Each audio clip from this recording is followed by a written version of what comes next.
আসসালামু আলাইকুম। সবাই কেমন আছেন? আশা করি ভালো আছেন। আমাদের কাজের রাস্তা স্ট্যান্ডে লোকজন নাই, ফাঁকা, একদম ফাঁকা রয়েছে। এখন সকাল সকালে একটা লোকও নাই। কি অবস্থা! কেবল 6টা 9 বাজে, একজনও লোক পেলাম না দোকানে এসে। দেখেন কি অবস্থা, একদম চারিপাশে ফাঁকা, একদম চারিপাশে ফাঁকা আর ফাঁকা। 2টা দোকান খোলা ছাড়া আর কোনো লোকজনের ছায়াও নেই এখানে। তো আপনারা কেউ এখানে আসতে চাইলে চলে আসবেন, প্লিজ প্লিজ প্লিজ, এবং দয়া করে সবাই চলে আসবেন, কারণ এখানে একটা লোকও নাই। আমরা কার কাছে বেচবো এবং কি করব না করব তাই ভাবা চিন্তার বিষয়। তো হঠাৎ করে একটি শব্দ হলো, তা দেখি কি ওই গাড়ির চাকা পাংচার হয়ে গেছে। ওই গাড়ির চাকা পাংচার হয়ে গেছে।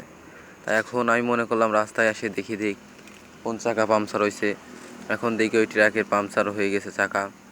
তা ট্রাকটি ওখানে দাঁড়িয়ে আছে, দেখতেছে যে কী করা যায় না করা যায়। তো দেখেন কাজের রাস্তায় একটা লোকও নাই, দেখছেন একটা লোকও নাই।